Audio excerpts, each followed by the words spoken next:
just knew all of these new... The Reverend Al Sharpton has emerged over the past decade as perhaps the nation's most prominent civil rights leader, but he still carries baggage from his early days as a fire-breathing agitator. Government records obtained by the Associated Press indicate that Sharpton and his business entities owe nearly $1.5 million in overdue taxes and penalties. Sharpton's organization, the National Action Network, says not so. The numbers that were reported, I think, within the Associated Press are inaccurate and are being disputed. Charlie King is the interim executive director of Sharpton's network. He was hired to help organize the growing nonprofit. We've been working with any government agency that has a question to figure out what's fact, what's fiction, and how to move forward, working together to resolve those outstanding disputes. Specifically at issue, Sharpton's own debts include more than $350,000 in New York City income tax and almost $1 million in unpaid federal income tax. His for-profit company, Reverend Al Communications, owes the state another $175,000 in delinquent taxes. There's nothing new. I mean, the facts have been there for a while, and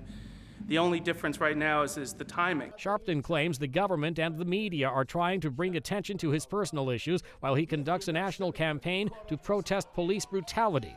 The fight by Sharpton stems from an incident in New York where a young black man was shot more than 50 times by NYPD officers while leaving a nightclub. Sharpton brushes off the inquiries as a kind of annoyance that civil rights figures have come to expect from the government.